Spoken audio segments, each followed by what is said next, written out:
तो हम लोग जो है वो ग्रेविटेशनल फोर्स स्टडी कर रहे थे। आइए हम एक दो और प्रॉब्लम्स इसके लेते हैं। ध्यान से देखिए।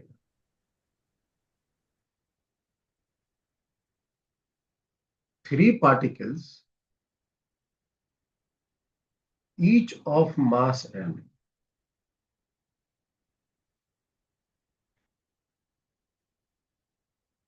are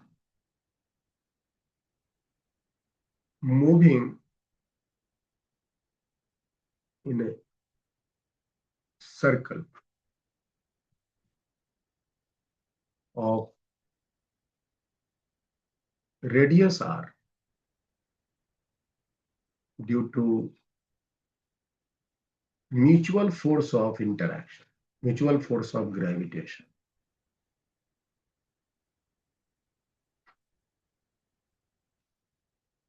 Find the kinetic energy of the system.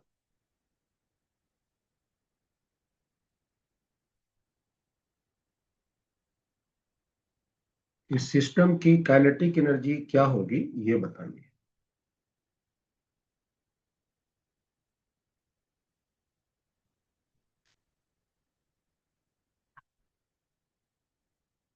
मतलब मैंने एक तैयार किया है सिस्टम। हमने तो यहाँ पार्टिकल लेकर के बात किया है ना। हम लोग के जो सोलर सिस्टम है, ड्यू टू वो सब भी जो है due to mutual force of interaction से घूमते रहते हैं। तो यहाँ पे मैंने तीन पार्टिकल को आपस में म्यूचुअल फोर्स ऑफ ग्रेविटेशन से तीनों को सर्कुलर मोशन में चला रहा है। तो प्रश्न ये उठता है कि इस सिस्टम की टोटल काइनेटिक एनर्जी क्या हो।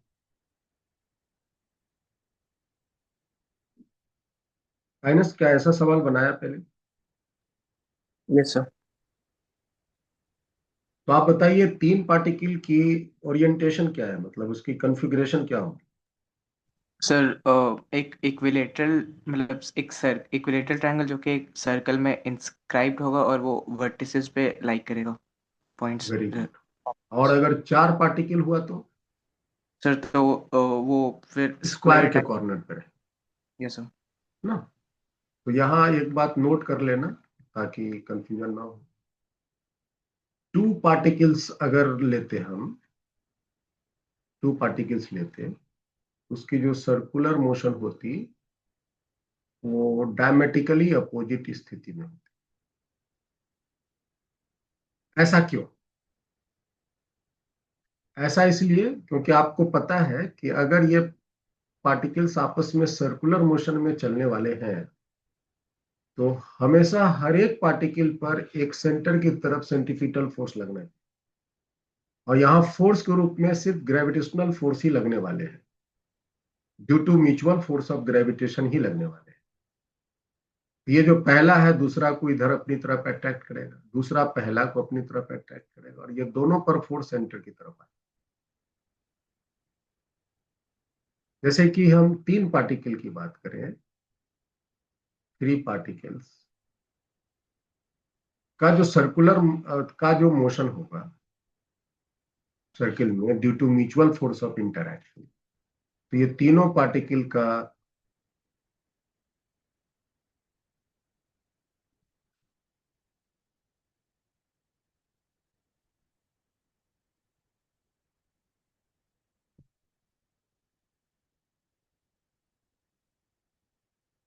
ये जो तीनों पार्टिकल का कॉन्फ़िगरेशन होगा वो आपस में एक इक्विलेटरल ट्रायंगल के कॉर्नर पे हो। ऐसा इसलिए क्योंकि अगर ये तीनों पार्टिकल सर्किल में चलेंगे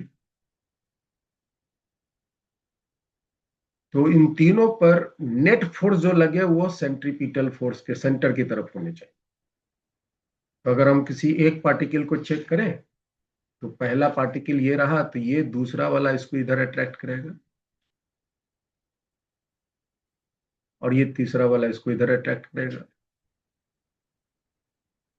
और इन दोनों का रिजल्टेंट फोर्स सेंटर की तरफ। इसी तरह से ये दूसरा वाला पर पहला इधर अट्रैक्ट करेगा, तीसरा इधर अट्रैक्ट करेगा, और इन दोनों का रिजल्टेंट सेंटर की तरफ। इसी तरह से तीसरा पर भी पहला इधर फोर्स लगाएगा, दूसरा इधर फोर्स लगाएगा, और रिजल्टेंट फोर्स सेंटर की तरफ। तो सेंटर की तरफ नेट फोर्स पहुंचे, इस कारण से ये तीनों का कॉन्फ़िगरेशन इक्विलैटरल ट्रायंगल के शेप में होना चाहिए। इसी तरह से अगर 4 पार्टिकल है, 4 पार्टिकल, तो 4 पार्टिकल की जो कॉन्फ़िगरेशन बनेगा वो चारों पार्टिकल आपस में एक स्क्वायर फॉर्म में, तब जाके हर एक पर 3 फोर्स पहुंचेंगे। हर एक पे 3 फोर्स पहुंचेंगे, एक इस पर इधर पहुंचेगा, इसका इधर पहुंचेगा, और इसका इधर पहुंचेगा, और इन तीनों का रिजल्टेंट फोर्स सेंटर की तरफ है। तो चूंकि हम 3 पार्टिकल लिए हैं, तो 3 पार्टिकल की स्थिति ये वाली है। तो आइए हम अपना मोशन लेते हैं।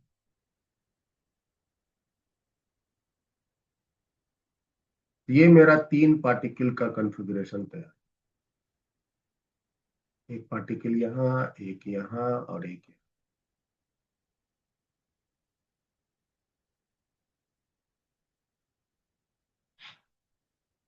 रेडियस इसका आर दिया होगा, रेडियस इसका आर, दिस इज आर। ये तीनों के तीनों सर्किल में चल रहे हैं, और all the time, always always in तीनों की कॉन्फ़िगरेशन जो है वो इक्विलैटरल ट्रायंगल में ही रहे। ये तभी पॉसिबल है जब ये तीनों के तीनों सेम स्पीड से चल रहा है ना एनस। Yes sir. अगर तीनों की स्पीड बदल दी जाए तो क्या ये ऑल द टाइम इक्विलैटरल के शेप में रहेगा? नहीं सर, डिफरेंट स्पीड के साथ नहीं रहेगा। डिफरेंट स्पीड के साथ कभी नजदीक आ जाएगा, कभी दूर हो जाएगा, तो वो इक्विलैटरल ट्रायंगल के कॉन्फ़िगरेशन में नहीं रह पाए। तब जो नेट फोर्स है वो कभी सेंटर की तरफ लगेंगे, कभी सेंटर की तरफ नहीं लगेंगे। तो ये तभी पॉसिबल है जब ये तीनों सेम स्पीड से और यूनिफॉर्म सर्कुलर मोशन में मूव करें। क्योंकि रेडियस सेम रखना है, तो यूनिफॉर्म सर्कुलर मोशन में रहे। चलिए आगे बात करते हैं। तो अब बताइए, ये साइड का डिस्टेंस कितना होगा? अगर हम इस ट्रायंगल का साइड ए ले लेते हैं, तो what would be the value of A? √3r। तो ए का वैल्यू आप यहां से निकाल सकते हैं। ये वाली डिस्टेंस हो जाएगा a/2, और ये एंगल हो जाएगा 30 डिग्री, है ना। ये वाला डिस्टेंस हाफ a/2, और ये एंगल 30 डिग्री होगा। आप यहां से बोल सकते हो cos 30 degree is equal to base, base is a/2, and hypotenuse is r, and cos 30 is √3/। यहां से आप a वैल्यू बता सकते हो, √3r आया क्या? Yes sir. माइनस √3r बोल रहे थे। हाँ सर। ठीक है, तो ये आपका ए, जो ट्रायंगल की साइड है वो आपका ए √3/√3r।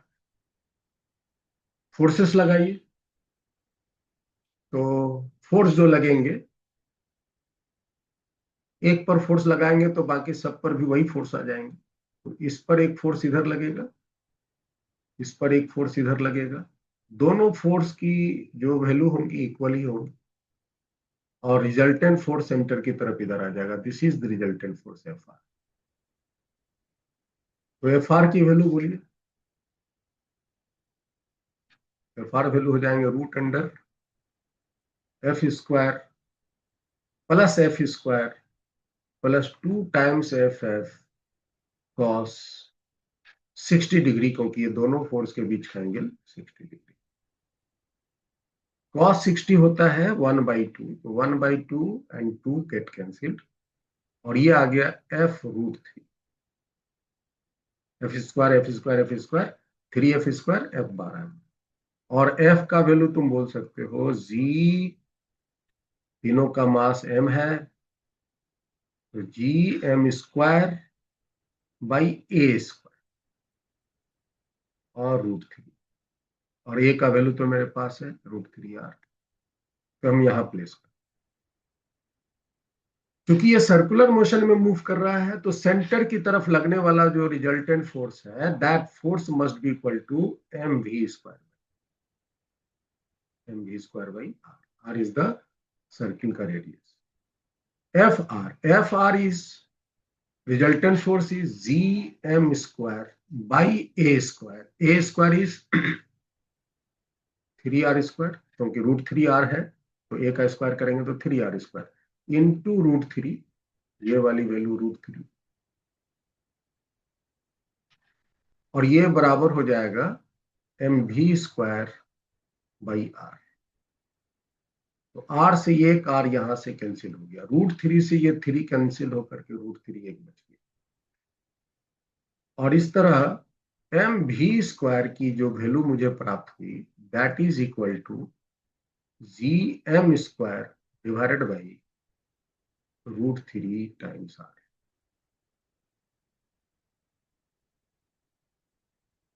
अब सिस्टम की टोटल काइनेटिक एनर्जी हमको चाहिए, टोटल काइनेटिक एनर्जी, तो एक पार्टिकल की काइनेटिक एनर्जी क्या है, एक की काइनेटिक एनर्जी है हाफ mv, और ऐसा ऐसा पार्टिकल 3 ठो है, मल्टीप्लाई बाई 3,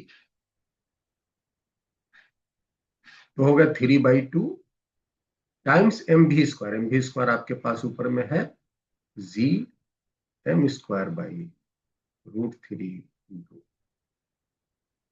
तो √3 से ये फिर 3 कट जाएगा, तो बच जाएगा √3/2 gm²/r। देखो तो क्या यही आंसर आ रहा है? Yes sir.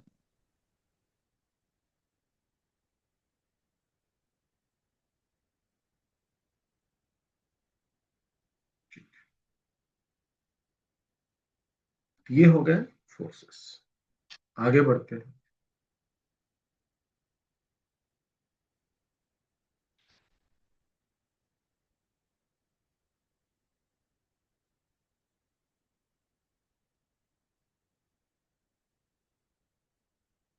Gravitational field,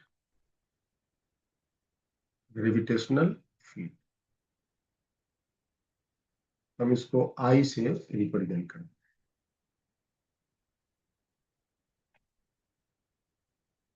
gravitational field को हम लोग आई से रिप्रेजेंट करें।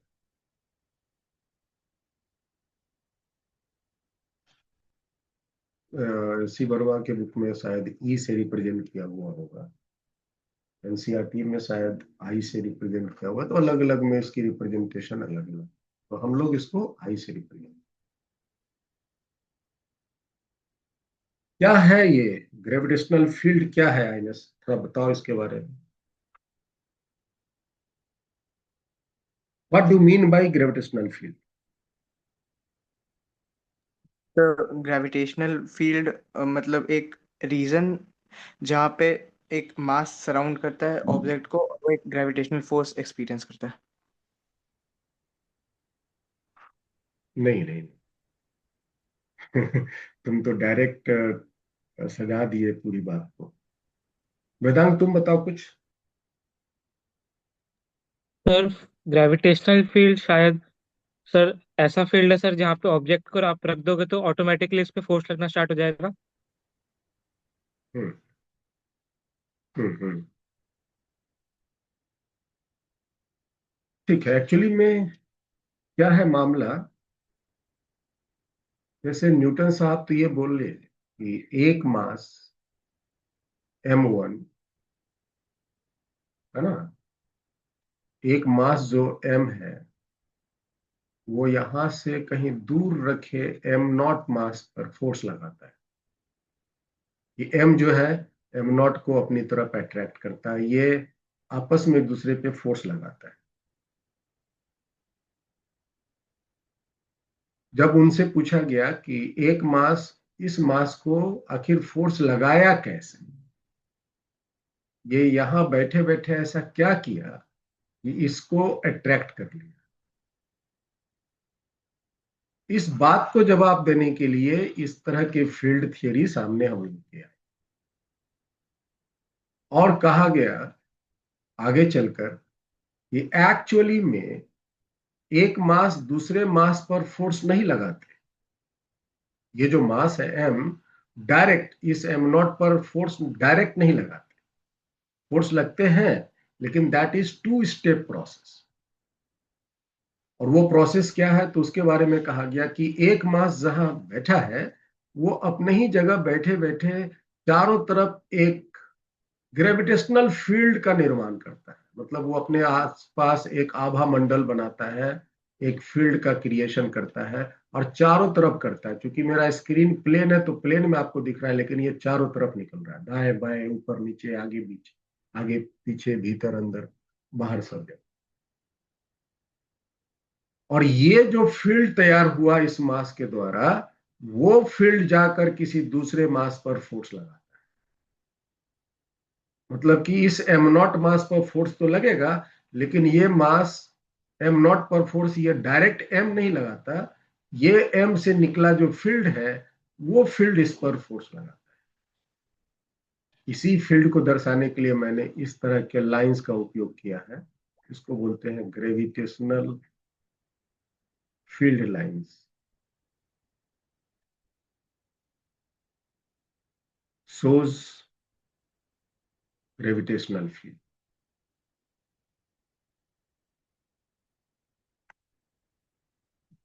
तो इसका मतलब ये हुआ कि एक मास अगर कहीं है तो अपने आसपास वो एक फील्ड क्रिएट करेगा, भले यहां पर मास एम नॉट हो ना हो, यहां मास एम नॉट हो ना हो, लेकिन ये एम अपने चारों तरफ फील्ड बनाएगा ही बनाएगा।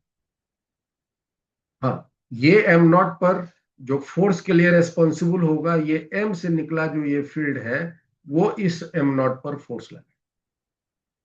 मान लीजिए एम नॉट पॉइंट पी पे रखा हुआ है, तो इस पर कितना फोर्स लगेगा, तो ये डिपेंड करता है कि इस मास से, ये एम मास से जो फील्ड क्रिएट होकर के बाहर निकला, वो फील्ड की कितनी ताकत पॉइंट पी तक पहुंचा। मान लो इस पॉइंट पर उस फील्ड की ताकत है आई पी। आई पी इसको हम कहते हैं gravitational field intensity, that is gravitational field intensity या स्ट्रेंथ, ग्रेविटेशनल फील्ड स्ट्रेंथ। मतलब उस फील्ड की ताकत किसी भी पॉइंट पर क्या हुई, वो फील्ड की ताकत इस एम नॉट पर फोर्स के लिए रेस्पॉन्सिबल हो। मान लो m naught is the mass at P,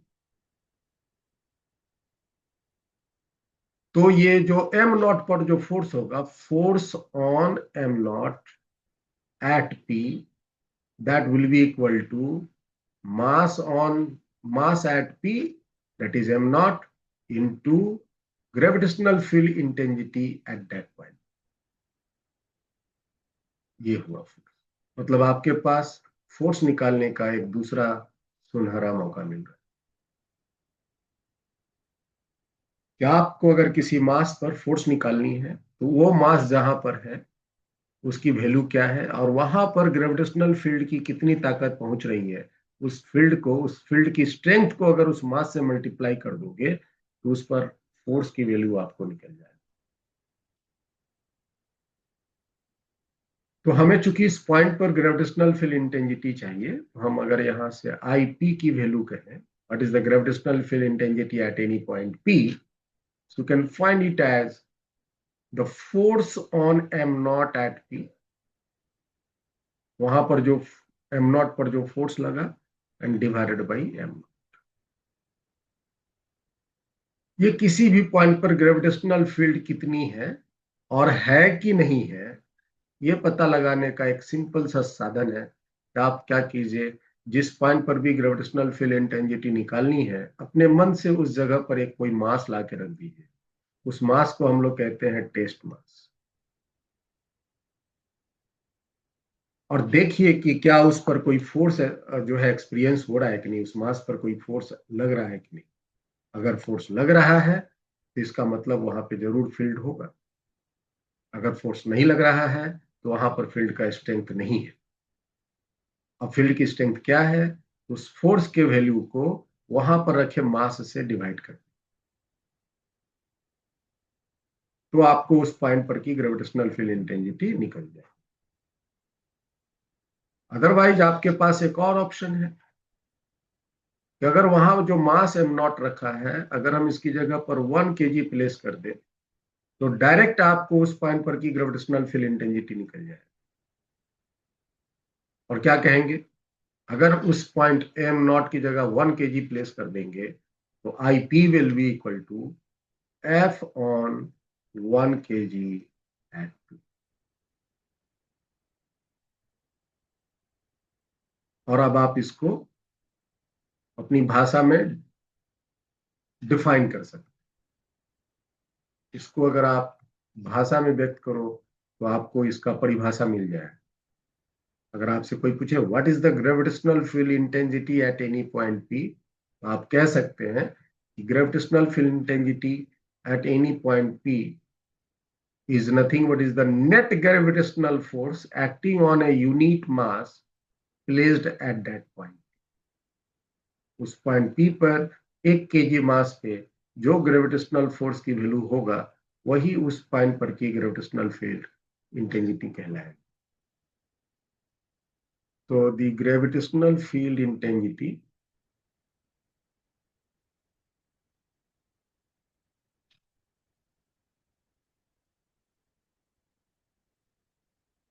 at any point is defined as the net gravitational force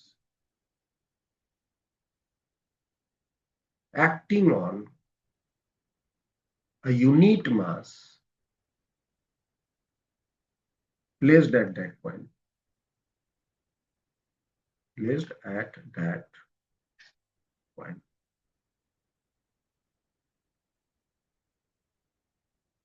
और आप अगर इसको, है ना, अप्लाई कर लो, तो किसी भी पॉइंट पर ग्रेविटेशनल फील्ड इंटेंसिटी निकालने का रास्ता मिल जाएगा। यही चीज जो आपने अभी अंग्रेजी में लिखा है, इसको तुम अगर फॉलो करने लग जाओ, किसी पॉइंट पर ग्रेविटेशनल फील्ड इंटेंसिटी निकालने का रास्ता मिल जाए।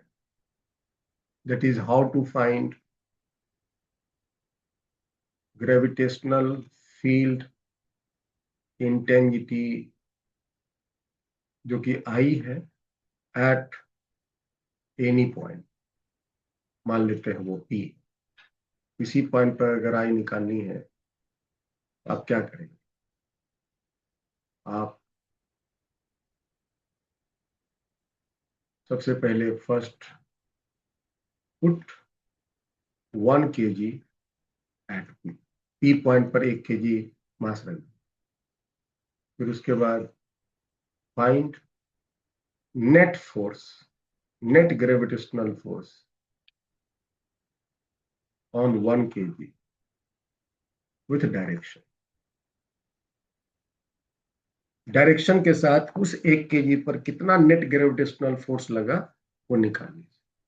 यही फोर्स आपको देगा, this will give I at P.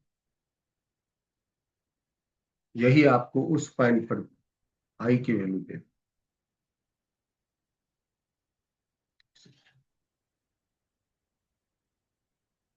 ठीक है, तो बड़ा सिंपल है। तो मेनली आपको क्या सीख के रखना है? मेनली आपको सीख के रखना है कि कैसे ग्रेविटेशनल फोर्स निकाला जाता है। और वही तो आप अभी तक सीखे हैं। तो चलिए हम अभी एक एक करके फिर से आप लोग से पूछते हैं। सबसे पहले I due to point mass. Point mass के कारण आई की वैल्यू बतानी। जैसे कि मान लो एक पॉइंट मास है m, और यहां से कुछ x डिस्टेंस पे पॉइंट p है, तो इस p पॉइंट पर आई की वैल्यू बताइए। क्या करेंगे, 1 kg मास रखेंगे और इस m के द्वारा इस 1 kg पर क्या फोर्स लगा वो फोर्स का वैल्यू निकाल लेंगे, वही फोर्स ही आई कहलाए, और जो फोर्स का डायरेक्शन होगा वही आई का डायरेक्शन, और आई का वैल्यू होगा G m into 1 divided by G m into 1, क्योंकि दूसरा मास 1 kg है, डिवाइडेड बाई एक्सिस। और आप जब इसका ग्राफ प्लॉट करेंगे, हम अगर मैग्नीट्यूड में लेते हैं,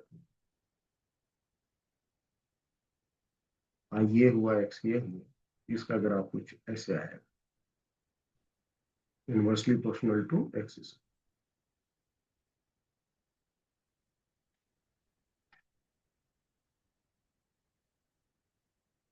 दूसरा,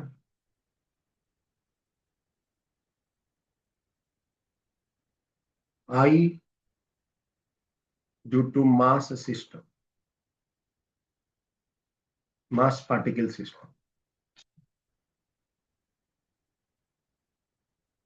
अगर किसी मास पार्टिकल सिस्टम के कारण किसी पॉइंट पर आई की वैल्यू निकालनी है ना, जैसे मान लीजिए कि आपके पास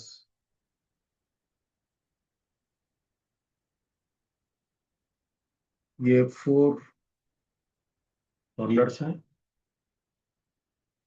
स्क्वायर के,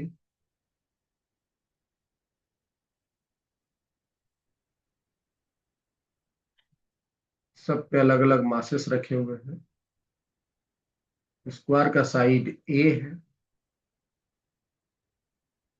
साइड स्क्वायर का ए है, और आपसे पूछता है कि इसके सेंटर पे आई की वैल्यू क्या हो। हम मास कुछ भी ले सकते हैं, और पॉइंट जो जहां पर की ग्रेविटेशनल फील्ड इंटेंसिटी निकालनी है, वो पॉइंट हम कहीं भी ले सकते हैं। हमने पॉइंट सेंटर पे लिया, कभी मन करेगा हम यहाँ ले लेंगे, कभी यहाँ ले लेंगे, कहीं पर भी बीच में भी ले सकते। तो आपसे कहीं पर भी निकालने के लिए पूछा जा सकता।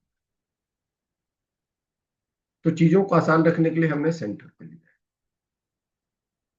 नियम क्या है, आप इस जगह पर 1 kg का मास रखें, इसको नाम दे देते हैं कुछ, A B C D.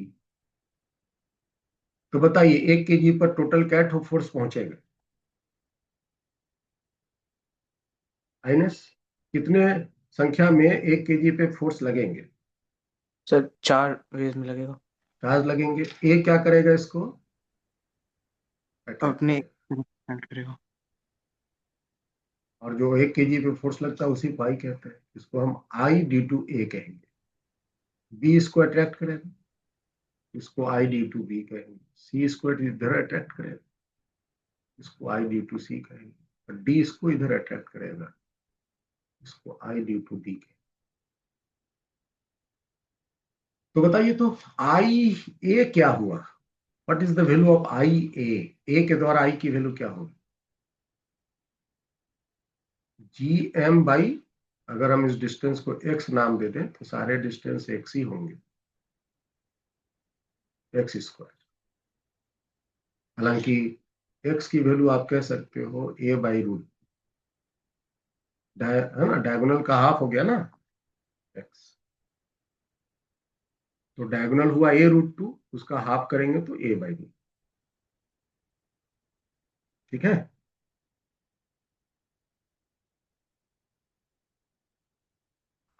I okay sir. B बोलो क्या है फटाफट,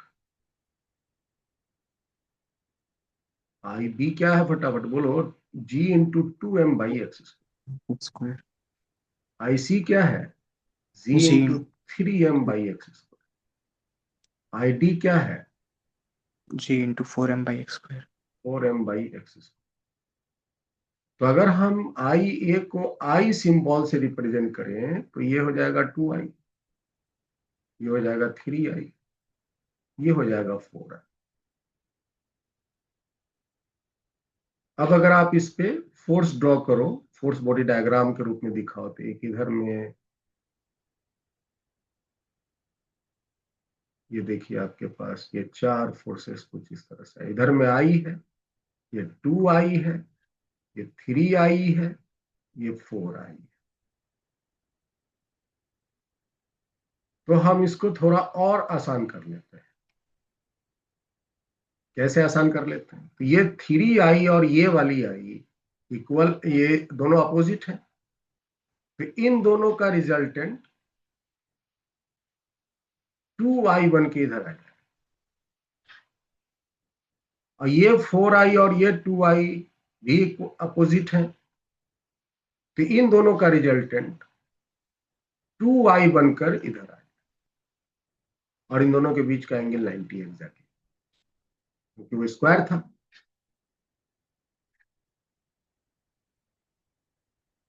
तो इन अब दोनों का रिजल्टेंट एग्जैक्टली इसके बीच से इधर जाएगा, और ये हो जाएगा net I at P. So net I at P की वैल्यू आप बोल सकते, net I at P will be equal to under root 2i square plus 2i, so that would be 2i root 2, और i की value आपने जो माना है वो प्लेस कीजिए। तो 2 root 2 into i is gm divided by x square, and x is equal to a by root 2, so a square root 2 का स्क्वायर ऊपर चला जाएगा। तो finally that is 4 root 2 gm by x।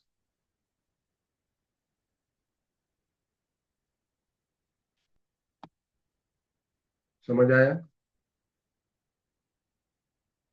बस हाँ सर। नॉर्मली फोर्स के resultant निकालने हैं,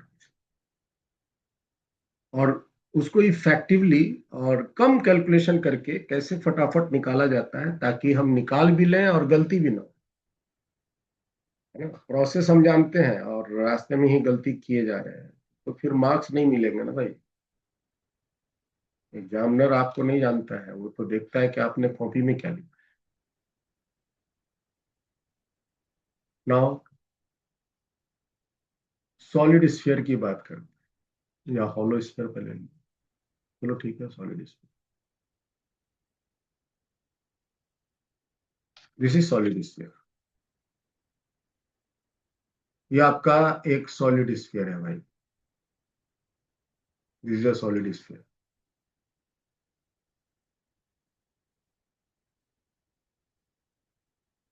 ये एक सॉलिड स्फीयर मैंने लिया। स्फीयर के, चाहे वो सॉलिड हो हॉलो हो, इसके 3 पॉइंट बड़े वाइटल हैं। एक पॉइंट जो उसके बाहर में है, आउटसाइड है, से इट इज एक पॉइंट है जो उसके सरफेस पे है, सरफेस मतलब जस्ट आउटसाइड दी सरफेस, और एक पॉइंट है जो उसके अंदर में है। ये 3 पॉइंट वाइटल है, ये सॉलिड स्फीयर है, यूनिफॉर्म है, यूनिफॉर्म सॉलिड स्फीयर।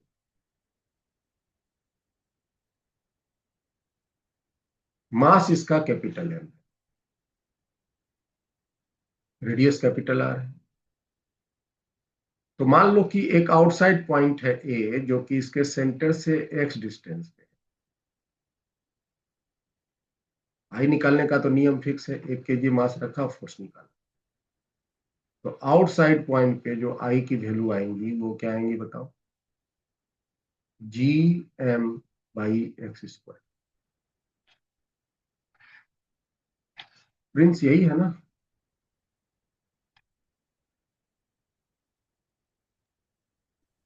सरफेस पर बोलो, ये जो सरफेस है बी, यहां से तो जी। इसका दूरी रेडियस आर होगी, जी कैपिटल एम बाई आर। और स्क्वायर। और सेंटर से एक्स डिस्टेंस पे जो पॉइंट सी है वहां पर आई क्या GMX² RQ। इनसाइड पॉइंट पर G capital M X by R. RQ। ये जो फॉर्मूला है जिसमें एक्स लेस देन और इक्वल टू आर होना चाहिए, और ये जो ऊपर वाला फॉर्मूला है एक्स ग्रेटर देन और इक्वल टू आर, ये एक्स बराबर आर पे लागू। ठीक है।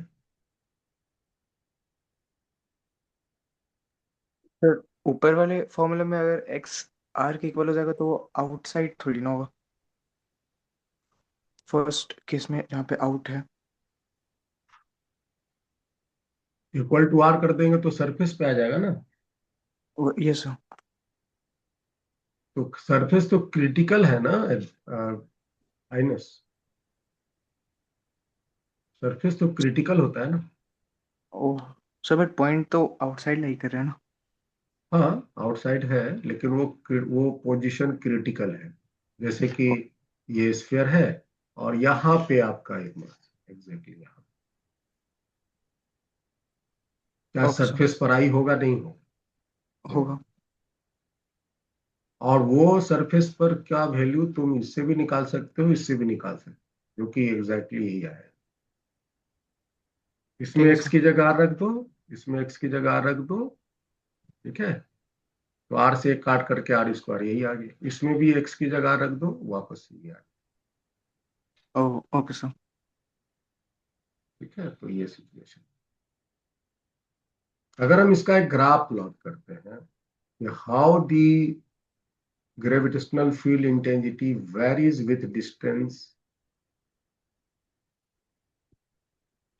due to this solid sphere, uniform solid sphere। अच्छा बताओ तो आइनस सेंटर पे आई की वैल्यू क्या होगी। सेंटर पे जीरो जाएगा। सेंटर पे जीरो हो जाएगा क्योंकि एक्स की वैल्यू जीरो होगा। ये सर। अच्छा सेंटर पे जीरो होगा कि इन्फिनिटी होगा, अगर हम यहाँ पे एक्स की जगह जीरो रखेंगे तो ये इन्फिनिटी वैल्यू देगा। हाँ सर, 1/0 इंफिनिटी। तो क्या बोलेंगे, आई का वैल्यू सेंटर पे जीरो बोलेंगे या इन्फिनिटी बोलेंगे। इन्फिनिटी या बोलेंगे। हाँ? इन्फिनिटी होगा, जीरो नहीं होगा। या दोनों बोले। अच्छा यहाँ पे अगर हम जीरो रख देते हैं तो जीरो हो जाएगा। अ, माइनस को हम फंसा लिए। सर लिमिट करना पड़ेगा ना सर वहाँ पे। सर 0/0 फॉर्म बन जाएगी। माइनस को फंसा लिए, एक मिनट। माइनस क्लियर करो। सर कोई एक ही होगा, इन्फिनिटी कोई कोई एक ही होगा, है ना। बोलेंगे। फिर से सोचो, अ, एकदम आईआईटीएन बन के सोचो, यू आर आईआईटीएन, और वहां से बन के बैठ के सोचो, एकदम शांत दिमाग से, कुछ ज्यादा आईआईटी ज्यादा ये वाला बात नहीं, एकदम हल्का सा।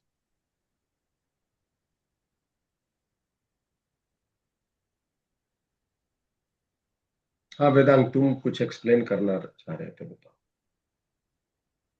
हमसे डिस्कस करो, डिफरेंट डिफरेंट टाइप्स के सिचुएशन में आईआईटी के क्वेश्चन इसी तरह से डिजाइन हो, तुम क्या उसके बारे में और डीप और डीप और डीप जा सकते। सर मेन फॉर्मूला तो सर थर्ड वाला है। सर उसी से हाँ सारे आ रहे हैं ना। नहीं तो नहीं, सर उस उससे सारे नहीं आ रहे हैं। मेन फॉर्मूला तीनों है, तीनों अपने अपनी जगह पर मेन है।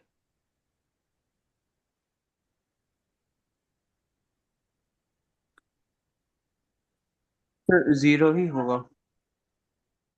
हाँ जीरो ही होगा, वजह। सर क्योंकि सेंटर से बहुत सारा मैग्नेटिक फील्ड लाइंस निकल रहा है तो वो कैंसल आउट कर दे रहा है शायद। नहीं, आंसर तो सही है, रीजन सही नहीं है। Assertion is correct but reason is not correct. बड़ा सिंपल सा जवाब है आइनस, आप सोचोगे तो तुमको मिलेगा। हम कहाँ की बात कर रहे हैं, सेंटर की बात कर नहीं। रहे हैं। और सेंटर कहाँ है, स्फीयर के बाहर है कि अंदर है। अंदर। तो अंदर का फॉर्मूला लगेगा ना। यस और अंदर में सेंटर की पोजीशन x इक्वल टू 0 है, यस सर। तो हम यहाँ x की जगह 0 प्लेस करेंगे तो 0 आ जाएगा। अच्छा yes sir. That's it, simple explanation. चलो ठीक है, तो सेंटर पे 0 ही होगा, इंफिनिटी नहीं होगा। बढ़े आगे। कुछ ओके सर। और भी एक्सप्लेनेशन आप देना चाहो तो तुम दे सकते हो। सर मैं ये सोच रहा हूँ इसका जवाब। चलो अब बताओ, सेंटर पे आई की वैल्यू क्या है? 0 है।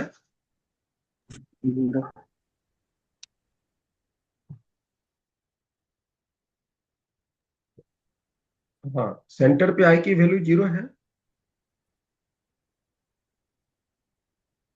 और सेंटर से हम जैसे जैसे सरफेस की तरफ बढ़ेंगे तो आई की वैल्यू क्या होगी, बढ़ेगी घटेगा? बढ़ेगा सर। बढ़ेगा ना। Yes sir. सेंटर पे आई का मान 0 है, और सेंटर से जैसे जैसे हम सरफेस की तरफ बढ़ेंगे आई का वैल्यू बढ़ेगा, क्योंकि एक्स के बढ़ने से।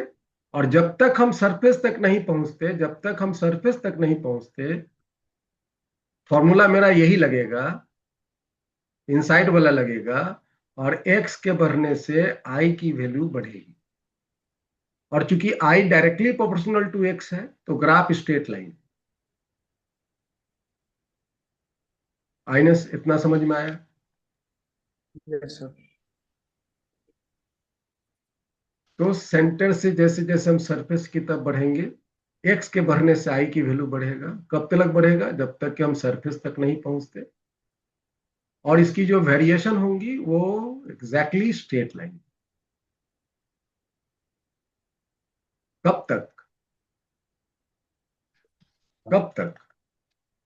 सरफेस तक, आर दूरी यस तक। सर। एक्स की वैल्यू 0 से लेके एक्स की वैल्यू आर तक। और जैसे ही हम सरफेस के बाहर निकल जाएंगे, हम आउटसाइड आ गए, तो फॉर्मूला ये वाला काम करेगा। और ये फॉर्मूला में एक्स के बढ़ने से आई की वैल्यू क्या होगी? घटेगी। घटेगा। तो एक्स के बढ़ने से आई का वैल्यू घटना शुरू हो जाएगा, inversely proportional to X square के फॉलो करते हुए, और फिर इन्फिनाइट पोजीशन पर जाकर के आई की वैल्यू 0। इसकी प्लॉट कुछ इस तरह से आएगा, इन इन साइड में डायरेक्टली प्रोपोर्शनल टू एक्स होगा, और आउटसाइड ये inversely proportional to X square. तो बताइए, इस सॉलिड स्फीयर के किस जगह पर आई की वैल्यू मैक्सिमम है? X equal to R. X equal to R पे आई का वैल्यू मैक्सिमम।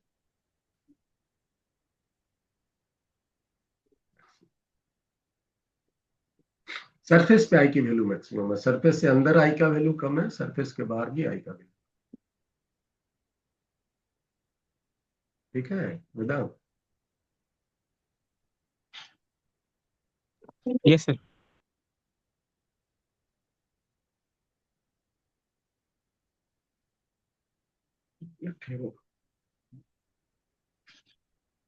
चलिए हम हॉलो स्फीयर लेते हैं।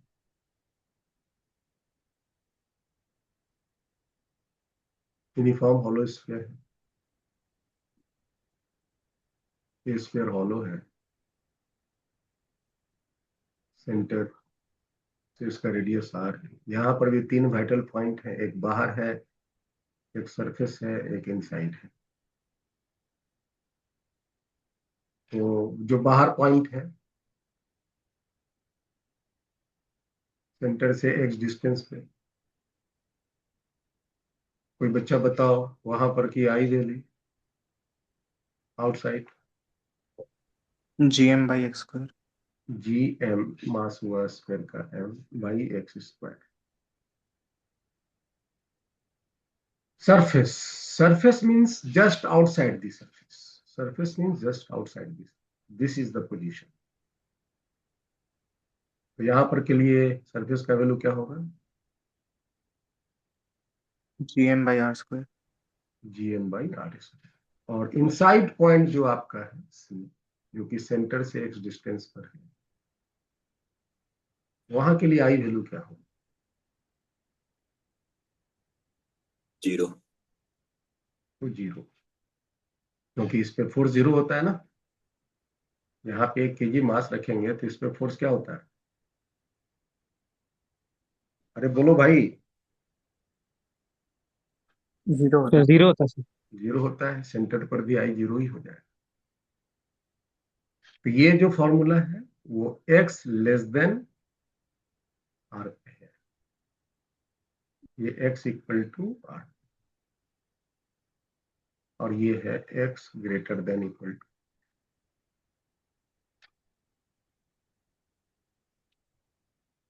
ठीक है। प्लॉट इसका अगर हम करते हैं,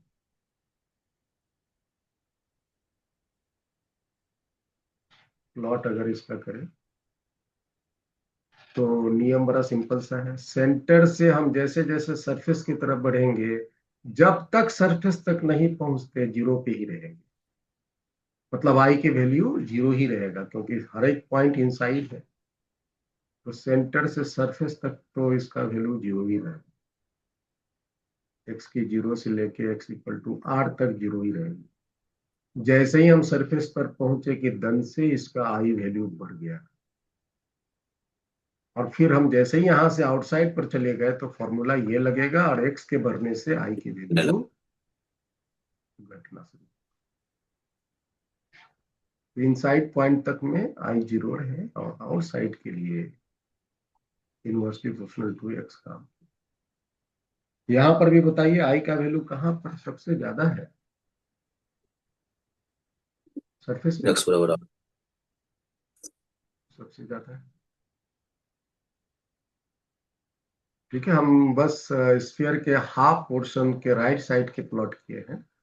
अगर इसका लेफ्ट साइड का भी प्लॉट आप देखोगे, कोई कोई बुक में दिया मिलेगा, इसके अगर आप कुछ ऐसे प्लॉट किए हुए हैं, कंप्लीट प्लॉट ऐसे हो। ठीक है, इसमें भी कुछ वैसा ही लेफ्ट साइड का भी अगर हम प्लॉट दिखाएंगे तो इसका ग्राफ ऐसे गया, और फिर उसके बाद ऐसे। तो ये कंप्लीट हुआ लेफ्ट साइड का भी, राइट साइड का भी।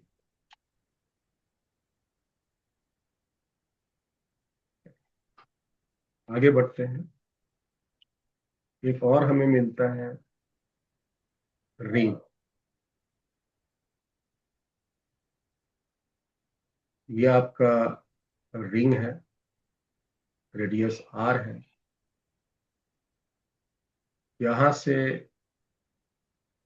x डिस्टेंस पे ग्रेविटेशनल फील्ड इंटेंसिटी रिंग का मास कैपिटल M है, पॉइंट P है। तो P पॉइंट पर x डिस्टेंस पर I की वैल्यू बताइए। G m X G by M R X by R square plus X square X square power whole power power 3/2। 3/2, 3/2। X की value plus और minus r/√2 के, याद होगा maximum आया था, फोर्स का वैल्यू मैक्सिमम लाए थे, याद है? और क्या मैक्सिमम वैल्यू आया था? प्लस 2/3√3, ये था ना? 2/3√3 GM/r, 2/3√3 GM/r। और जब x बहुत बहुत छोटा था r से, जब x बहुत बहुत छोटा हो जाए r से, तो नीचे वाला जो r² प्लस एक्स स्क्वायर के एक्स स्क्वायर को नेग्लेक्ट किया, तो मेरे रिजल्ट आए थे GMx/r। और हम अगर सेंटर पर चले जाएं रिंग के सेंटर पे, तो आई का वैल्यू 0, एक्स की वैल्यू 0 कर लेंगे। हाँ जी, यस सर। यस। ये सारे हमने मान इसलिए लिखे हैं कि ये सब आपको याद भी रखने हैं, साथ ही साथ मैं इसको सटीक प्लॉट कर सकूं, उसके लिए मैंने सारे पॉइंट।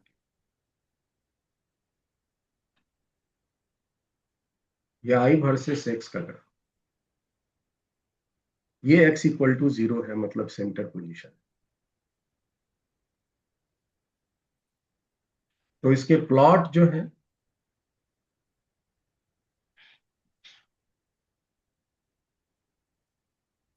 इसके प्लॉट कैसे होंगे, तो स्टार्ट होगा कहां से, x इक्वल टू 0 पर आई के वैल्यू 0 है ओरिजिन से, थोड़े दूर तक, बहुत नजदीक दूर तक, मतलब x जब बहुत बहुत छोटा है आई से, r से, तो आई जो है डायरेक्टली प्रोपोर्शनल टू x है, देखो बढ़ेगा। तो लिनियरली बढ़ेगा, मतलब straight line. Yes sir. Straight line पहला प्लॉट का जो नेचर होगा, that will go straight line. और फिर उसके बाद ये कर्व लेना शुरू होगा, क्योंकि x की वैल्यू जब फर्दर और आगे बढ़ जाएगा तो फॉर्मूला जो है ये वाला अप्लाई होगा, और ये नॉन लीनियर ग्राफ, ये ग्राफ लीनियर नहीं है, ये नॉन लीनियर ग्राफ है। So plot will go like this, और ये एक अपना मैक्सिमम वैल्यू तक पहुंचेगा, और मैक्सिमम वैल्यू के बाद वो फिर वहां से घटना शुरू होगा, और बड़ा तेजी से वो घट के 0 हो जाएगा, इंफिनिटी पर जाके तेजी से घटे। मतलब पहले ग्राफ स्ट्रेट लाइन होगा, इसको अगर हम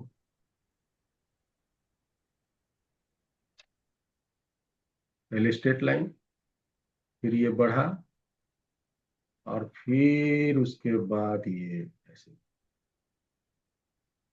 क्योंकि r/√2 जो है रेडियस से छोटा है, यहाँ पे आई का वैल्यू मैक्सिमम। समझ आया? तो इसके प्लॉट कुछ ऐसे है।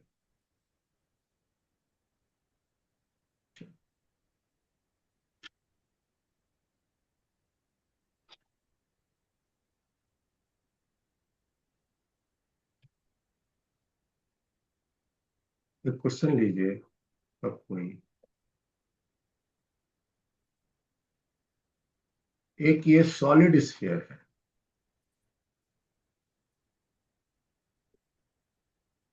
ठीक है जी। ये सॉलिड स्फीयर के अंदर में एक यहाँ पे स्फेरिकल होल है, बाकी सब जगह मास है, बाकी सब जगह मास है। ये सॉलिड स्फीयर है, और इसके भीतर में एक कैविटी है, this is spherical cavity. there is a spherical cavity inside the sphere, spherical cavity inside the sphere। एक पॉइंट है यहाँ पे, there is a point here, say it is P। ये कैविटी जो है सेंटर से x डिस्टेंस पे है, ये सेंटर से कैविटी का सेंटर x डिस्टेंस पे है, और ये जो पॉइंट है P, वो कैविटी के सेंटर से a दूरी पर है, और बड़े वाले स्फीयर के सेंटर से ये b दूरी पर। आपसे कहता है फाइंड i एट p।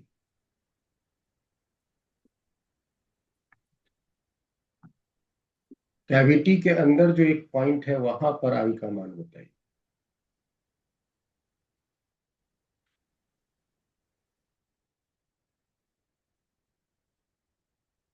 inside cavity.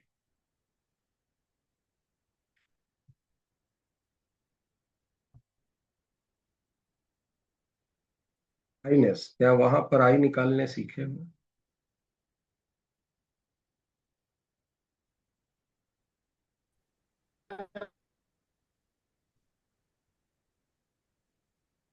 मेरी आवाज नहीं आ रही है क्या?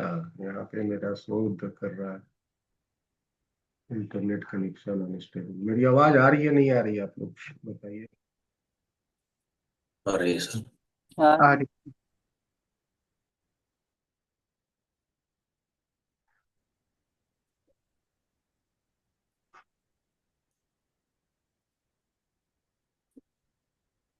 सो आइनस, आई वाज आस्किंग यू, क्या आपने इस तरह के कैविटी पॉइंट पे आई वैल्यू निकालने सीखा है, नहीं सीखा?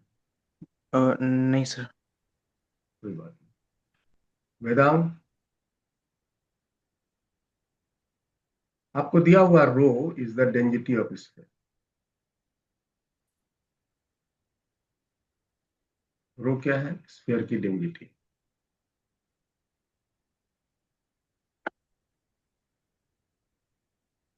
क्या लग रहा है, वहां आई का वैल्यू होना चाहिए या आई की वैल्यू 0 होना चाहिए?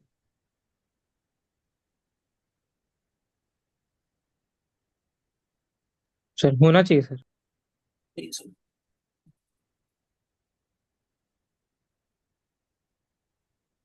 चलिए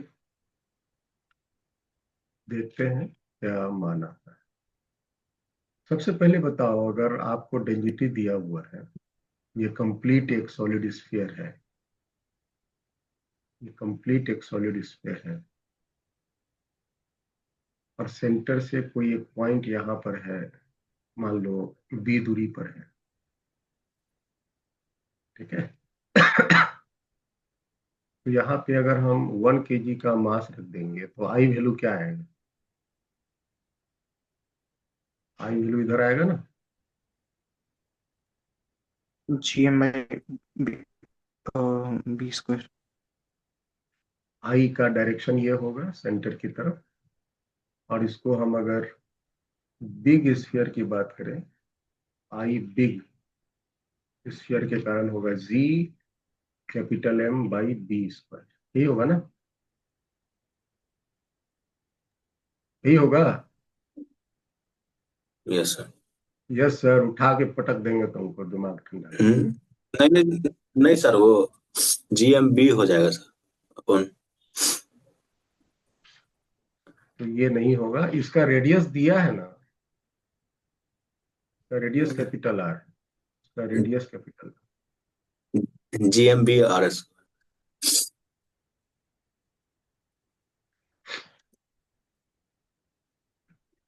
इसका रेडियस कैपिटल आर है ना। तो क्या होगा? G capital G GMB capital M R B Q. Divided by R. By RS। लेकिन RQ आपको सर। तो इसका मास तो दिया नहीं, आपको तो इसका डेंसिटी दिया। मास निकाल लेंगे सर। तो मास बराबर क्या होगा? Volume into density. डेंसिटी। यहाँ पर हम प्लेस कर देते हैं, हम्म। ठीक है। तो यहाँ से आर क्यू हटाओगे तो नीचे आर क्यूब आ जाएगा। तो mass by R cube value जो है वो हो जाएगा 4/3 पाई रो। 4/3 4/3 जी, 4/3 पाई, पाई भी है, पाई है, तो रो है, जी है, और बी भी है। क्या यही आएंगे? चेक करो।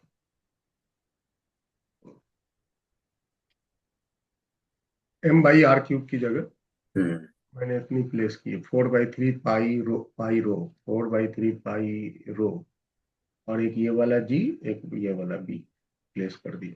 नीचे तो आर क्यूब एडजस्ट हो गया मास के साथ। तो यही है, यही है।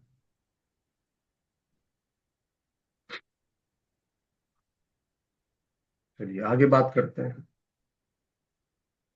अगर एक आपका ये कैविटी है,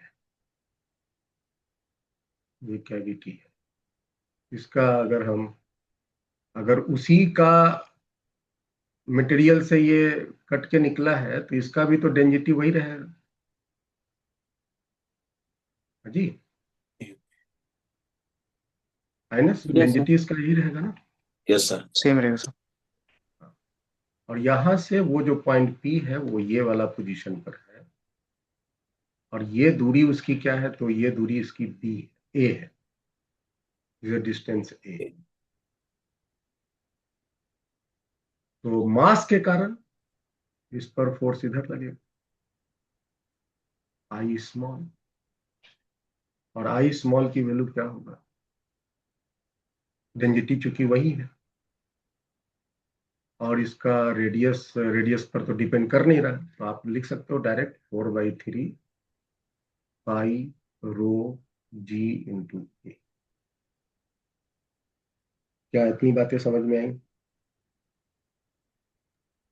हाँ सर। अब आइए काम की बात शुरू करते हैं। थोड़ा सा हम इस फिगर को कोशिश करते हैं बड़ा बनाने का।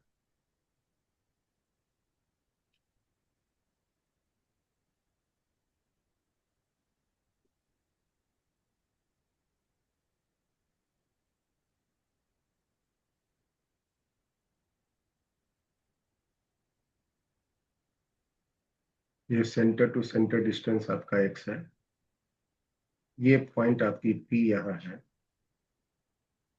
यहां से इसकी दूरी है ए, और यहां से इसकी दूरी है बी, ये वाली दूरी है बी। मान लेते हैं कि अभी यहां पर कैविटी नहीं बना है, मान लीजिए कि अभी यहां पर कैविटी नहीं है, ये पूरा का पूरा मास ही है, there is no cavity inside the solid sphere, कोई भी कैविटी सॉलिड स्फीयर में नहीं है, और वहां पे मास ही है। तो उस पॉइंट पर जो आई वैल्यू आएगा बिग स्फीयर के कारण, वो इस डायरेक्शन में आएगा, बोलो हाँ। Yes sir. और वो हुआ मान लो I B vector, I B vector. तो इसका वैल्यू बताओ, आई बी वेक्टर का वैल्यू क्या होगा, I B vector. I B अच्छा वेक्टर अभी 4 निकाला है यहाँ पे, 4/3 pi by rho G V. Pi rho G B, pi rho G B. अब देखो लेफ्ट साइड में हम वेक्टर साइन यूज कर रहे हैं, तो राइट साइड में हम कहाँ वेक्टर लगाए,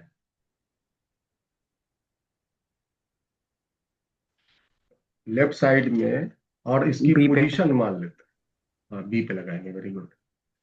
मान लीजिए कि इसकी जो पोजीशन है, सबको ध्यान से देखना, वेक्टर में थोड़ा सा हम सजा रहे हैं इसको।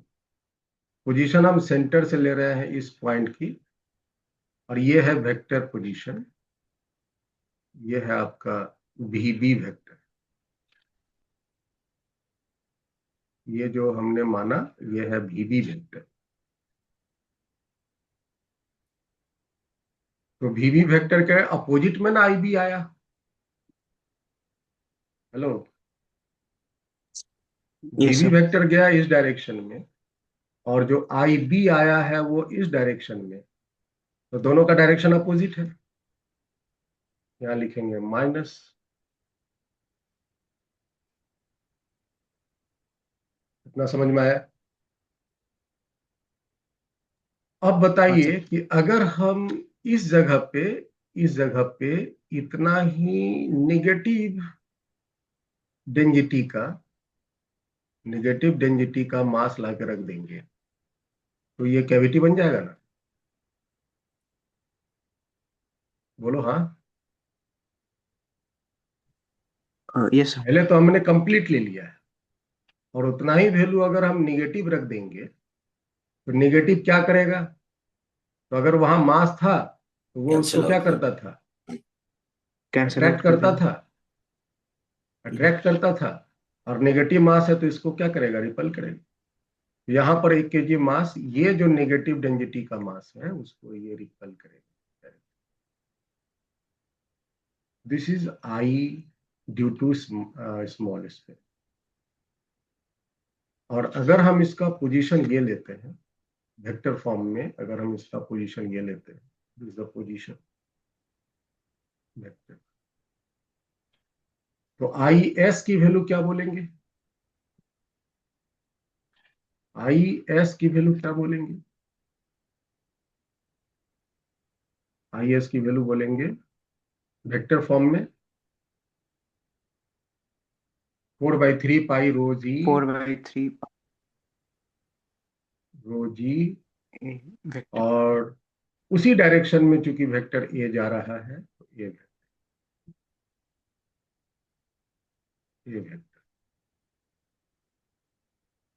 और इसका हम पोजीशन ले लेते हैं, ये जो आपका सेंटर टू सेंटर डिस्टेंस का पोजीशन है, इसको हम ले लेते हैं एक्स, ये ले लिया मैंने एक्स वेक्टर,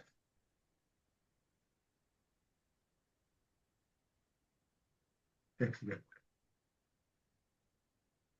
सब यहां से मैंने ओरिजिन से, ये जो आपका बड़ा वाला स्फीयर है उसके रेफरेंस से हमने सभी का पोजीशन लोकेट किया पॉइंट पी। तो बताइए पॉइंट पी पर नेट आई का वैल्यू क्या होगा, पॉइंट पी पे नेट आई का वैल्यू बताइए। तो बिग के कारण जो आया है और जो स्मॉल के कारण आया है उसका वेक्टर सम कर ले, यस बस वेक्टर सम कीजिए बिग के कारण और स्मॉल के कारण। तो 4/3 पाई रो जी दोनों में कॉमन है, एक हो गया माइनस बी और एक हो गया प्लस ए। ये तो एक्स वेक्टर को मतलब कहने का कि यहाँ आपका जो आया that is 4/3 pi rho G vector A minus vector B, ऐसा कुछ आया। अब आप इस डायग्राम को गौर से देखो, ये जो आपका डायग्राम है ये आपका है एक्स वेक्टर, ये आपका है ए वेक्टर, और ये है आपका बी वेक्टर, यही है ना, ये पी है, O है, ये ओ डैश। तो आप बताइए इस वेक्टर का relation, X vector plus A vector is equal to V vector. तो एक्स वेक्टर बराबर क्या हो जाएगा, B minus A, B minus यही आएगा ना। तो B minus A yes is equal to X, minus हम यहाँ कॉमन ले लेते हैं 4/3 पाई रो जी, और ये हो जाएगा बी माइनस, माइनस कॉमन ले लेने से ये है। तो कुल मिलाकर पॉइंट पी पर जो आई की वैल्यू आई वो क्या आया, -4/3 पाई रो जी इंटू एक्स।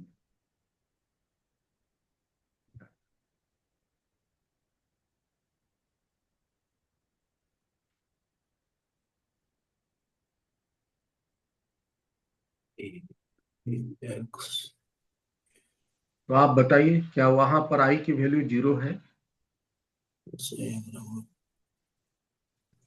बोलो भाई 0 है नहीं है,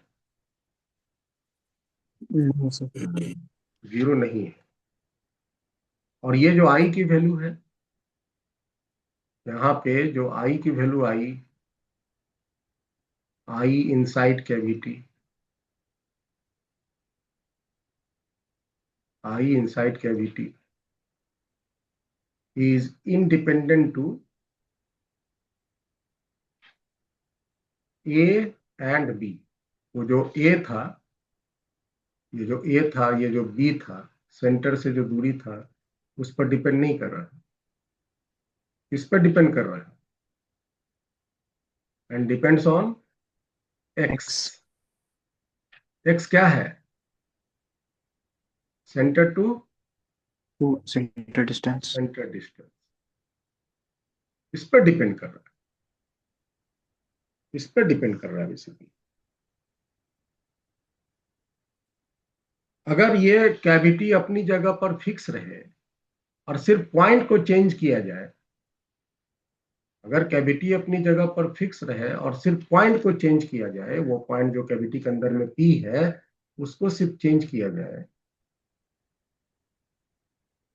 जैसे कि आपका ये सॉलिड स्फीयर था और उसके अंदर में ये जो कैविटी है जिसका centre to centre distance x है, अगर यहाँ पर पॉइंट P है, यहाँ पर एक पॉइंट P है, यहाँ पर एक पॉइंट P है, बताइए तो कहाँ पे आई की वैल्यू सेम होगी? अगर इसको A बोले, इसको B बोले, इसको C बोले, तो कहाँ पर आई की वैल्यू ज्यादा होगी?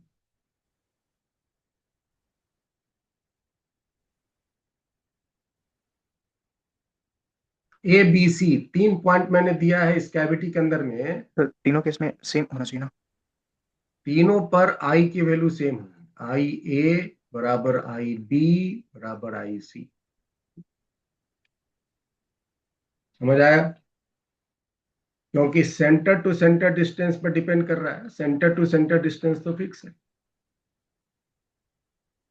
हाँ, डिस्टेंस बदल क्या रहा है, ए बी सी में बदल क्या रहा है? तो आपका ए बदल रहा है, बी बदल रहा है, यहाँ पर ए ये हो गया, यहाँ पर बी ये हो गया, सी पॉइंट में ए ये हो गया, बी ये हो गया, तो ए और बी पर तो डिपेंड करता ही नहीं है। तो चाहे ए आ रहा है, बी आ रहा है, सी आ रहा है, कहीं पर भी रहे, इनसाइड दी कैविटी अगर है, आई की वैल्यू तीनों केस में सेम रहेगा। ये सॉलिड स्फीयर याद रखना, आई की वैल्यू तीनों केस में सेम रहेगा। ये है पहला।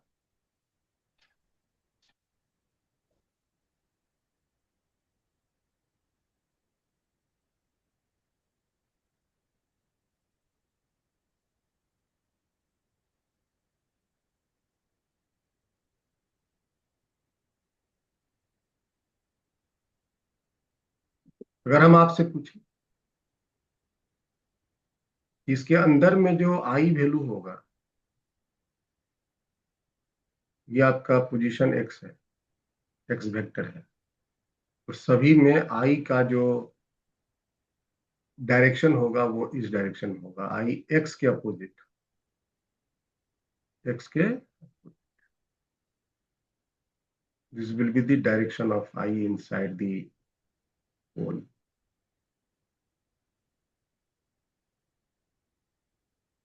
दिख रहा है arrow? Arrow represents the direction of gravitational field. This is uniform gravitational field, uniform gravitational field, क्योंकि सब जगह मैग्नीट्यूड सेम है, सब जगह डायरेक्शन सेम, इनसाइड कैविटी।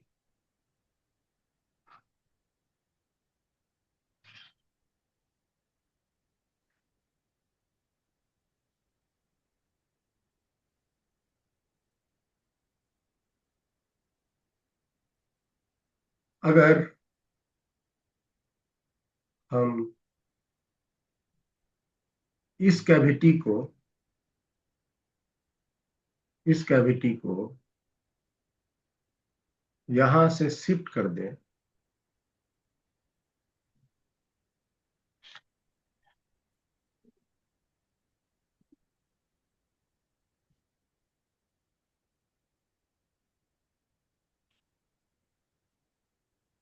इस कैविटी को अगर हम शिफ्ट करना चाहते हैं और सेंटर पे कर दें,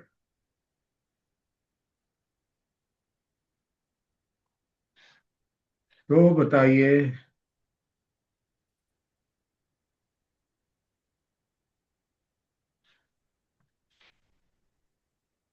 यहाँ ए है, यहाँ बी था, यहाँ सी है, कहाँ पर आई का वैल्यू सबसे ज्यादा होगा? ये सब सॉलिड स्फीयर है, याद रखिए।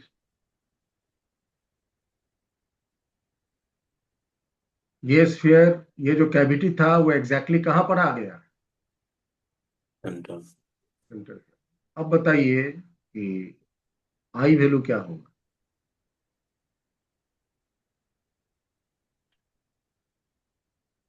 वेदांत चुप है आज, फटफट जवाब दो। आई वैल्यू क्या होगा? 0 सर।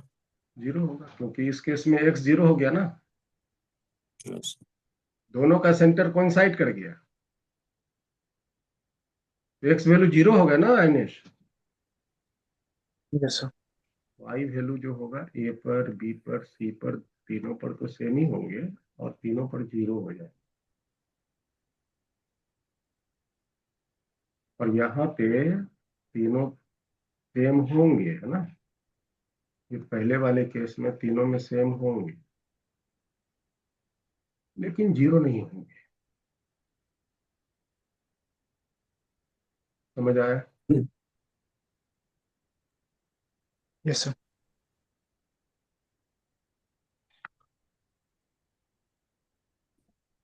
चलिए, ये कैविटी हो गया।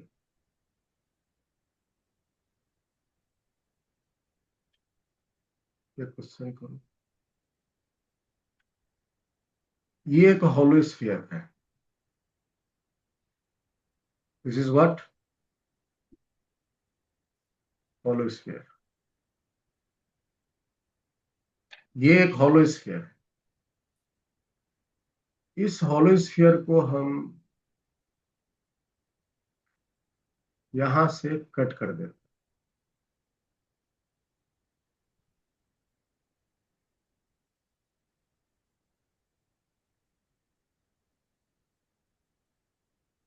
यहां से कट कर देते हैं। Okay, ठीक है, तो कट कर दिया।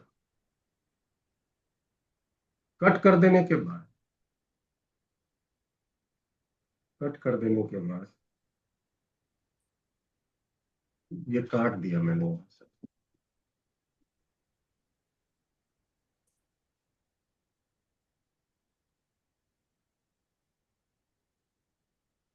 इसके दो पार्ट बन गए।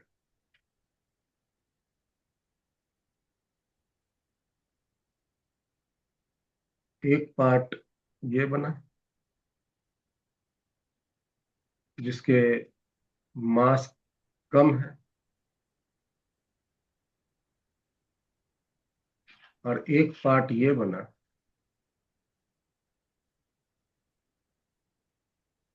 जिसके मास ज्यादा है।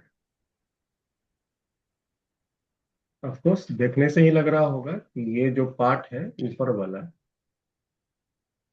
ये जो पार्ट है ऊपर वाला, उसका मास कम है और इसका मास ज्यादा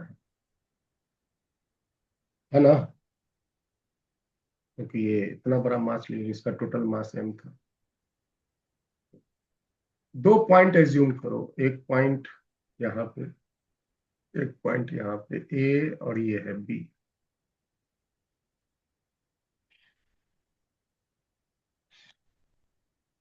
if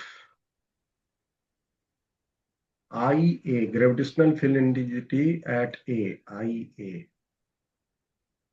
and IB, gravitational field intensity at B, IB, ठीक है, और gravitational field intensity at A and B as shown in figure. Choose the correct option.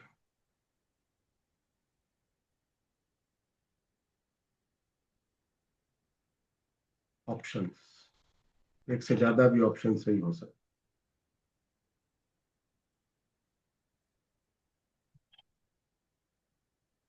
Option दे रहे हैं।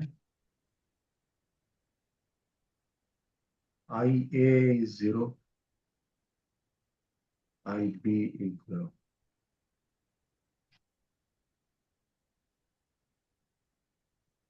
B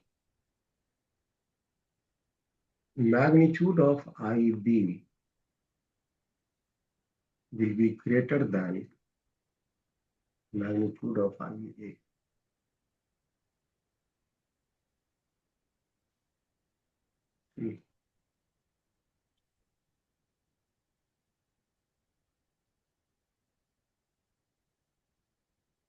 Magnitude of IB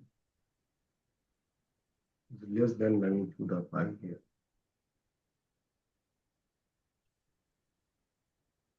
D. Magnitude of IB is equal to magnitude of IA. बताओ।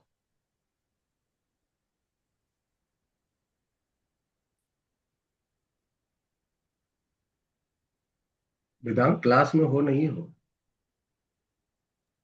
हूँ sir.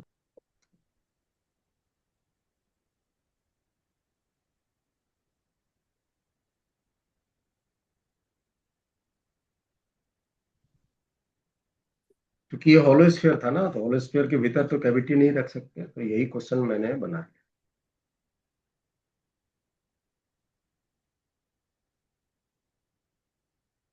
बता इसका answer.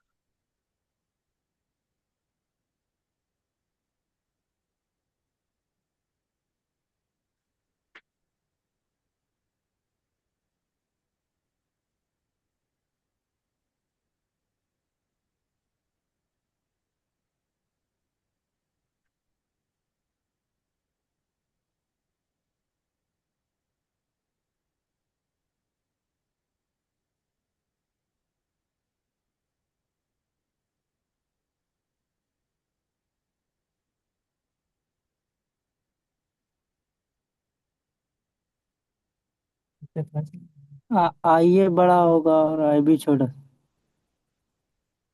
मतलब कम होगा। ABCD 4 गो है, कौन पसंद आ रहा है? सी नंबर। ही पसंद आया। मोहित को सी पसंद आया। सर ऑप्शन ए और ऑप्शन बी होगा। ऑप्शन ए, अगर एक से ज्यादा ऑप्शन आप चुनते हैं तो माइनस का चॉइस है वो ए और बी।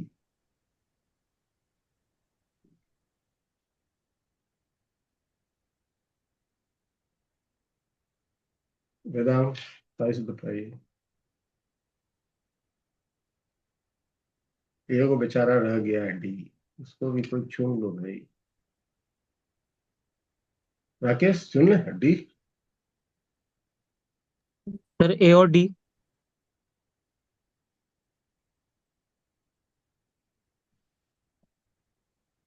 ए और डी, वेदांत का आंसर है ए और डी। चलो, तो पहला तो है कि ए तो नहीं होगा। ये नहीं होगा सर। आइनस और वेदांत, तो फर्स्ट बी केयरफुल, ए तो नहीं होगा। बोलो क्यों? क्यों सर? तुम खुद बोल सकते हो, हमसे क्यों पूछ रहे हो? अगर हम इस जगह पे 1 kg मास रख देते, ये जो पार्ट ऑफ स्फीयर है ना, इसको इधर खींचेगा, इसको इधर खींचेगा, इसको इधर खींचेगा, इसको इधर खींचेगा, इसको इधर खींचेगा, इसको इधर खींचेगा, इसको इधर खींचेगा, इसको इधर खींचेगा। क्या लग रहा है जीरो होगा रिजल्टेंट इसका? नहीं सर। बी पर भी अगर हम यहाँ 1 kg मास रख दें, तो ये जो पार्ट ऑफ स्फीयर है नीचे में, उसको इधर खींचेगा, इसको इधर खींचेगा, यहाँ से खींचना शुरू करेगा इसे चारों तरफ। क्या लग रहा है रिजल्टेंट जीरो होगा? नहीं होगा सर। तो ये तो हम बोल ही नहीं सकते, है ना? ये तो हम बोल ही नहीं सकते हैं, तो ए ऑप्शन आपका पहला तो लुक में कौन गलत है ये भी जानना, क्योंकि एक से ज्यादा ऑप्शन सही होता है जब भी, तो उस तरह के क्वेश्चन बनाने का एक टेक्निक है। जो आईआईटी के लिए ज्यादा फोकस कर रहे हैं वो ध्यान से सुने। अगर more than one correct option वाले क्वेश्चन हैं तो आपको बहुत क्लियर होना पड़ेगा कि आप जो ए बोल रहे हो, है ना, वो गलत है कि सही है। गलत है तो क्यों गलत है, सही है तो क्यों सही है ना। गलत है तुम बोल रहे ऐसे ही मुंह में आया बोल दिया, ऐसा नहीं है। अगर गलत है तो उसका रीजन क्या है, सही है तो उसका रीजन क्या है। एक पर्टिकुलर फिजिक्स के प्रिंसिपल से नियम बनना चाहिए, और तब जाके आप उस पर दावा कह सकते। और वन करेक्ट ऑप्शन वाले में उतना ज्यादा दिमाग नहीं लगाना पड़ता, हम सिंप्लीफाई करते हैं और एक पर्टिकुलर आंसर प्राप्त होता है, उसको चॉइस करते हैं। मोस्ट ऑफ द क्वेश्चन में ऐसा। हाँ, बहुत क्वेश्चन में एलिमिनेशन मेथड लगाते हैं, ये गलत है, ये गलत है, ये गलत है, तो ऑप्शन ये सही देना। तो आइनस फर्स्ट को तो हम काट दिए, है यस ना। सर। अब जरा सुनो, दोनों के मैग्नीट्यूड, इसका मैग्नीट्यूड इधर होगा, इसका डायरेक्शन इधर होगा, क्योंकि इस सब का जो रिजल्टेंट है वो इधर बना, और इन सब का जो रिजल्टेंट है वो इधर बना, है ना आइनस। Yes sir. तो दोनों एक दूसरे का अपोजिट हो, हाँ सर। दोनों एक दूसरे के अपोजिट होगा, ये बात फिक्स होगी। और अगर हम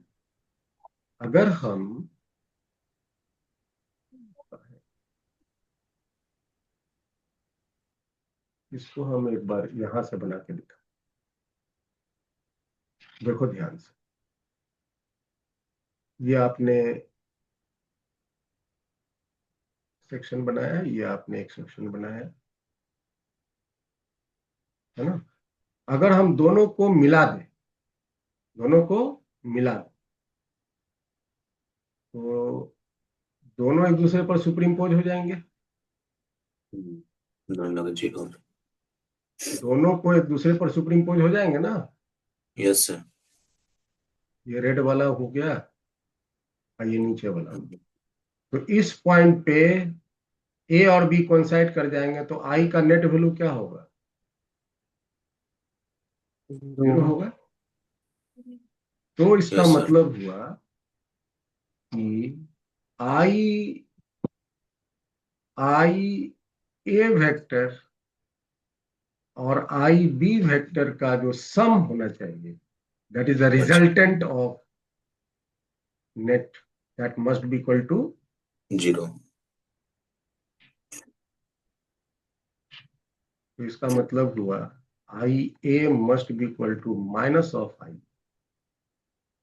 मतलब दोनों का मैग्नीट्यूड इक्वल होना चाहिए और डायरेक्शन अपोजिट होना अपोजिट। चाहिए। दोनों का मैग्नीट्यूड इक्वल होना चाहिए और डायरेक्शन अपोजिट होना चाहिए। तो आंसर कौन सा बना,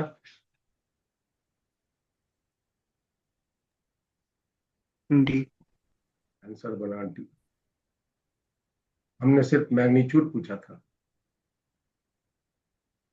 और भी चॉइस हम दे सकते थे। हम चॉइस दे सकते थे आई ए का cap is equal to minus I B का कैप, मतलब दोनों का डायरेक्शन अपोजिट करने के लिए। या हम I A plus I B equal to zero vector form में ऐसे भी दे सकते हैं। तो आपका ये भी ऑप्शन सही हो जाता है, ये भी ऑप्शन सही है। कैप मतलब डायरेक्शन, माइनस मतलब अपोजिट। समझ आया आइनिश। हाँ सर। तो इसके साथ हम लोग की फिनिश होती है ग्रेविटेशनल फील्ड इंटेंसिटी। कैसे निकालते हैं, कैसे डिजाइन करते हैं, क्या करता है, ये सारी चीजें। और सेम रिजल्ट, सेम कॉन्सेप्ट जो अभी हम लोग डिस्कस कर रहे हैं इलेक्ट्रोस्टैटिक्स में भी मिलेगा, बस यहाँ मास के साथ हम सीख रहे हैं, वहां चार्ज के साथ आप सीख। चार्ज के साथ। यस। ठीक है, ध्यान से सारी चीजें यहाँ सीख लोगे तो वहां बहुत आसान। इनफैक्ट हाफ ऑफ इलेक्ट्रोस्टैटिक्स जो है का पोर्शन यहाँ से आपकी इजी हो जाएगा। तो वेल, मिलते हैं नेक्स्ट क्लास में।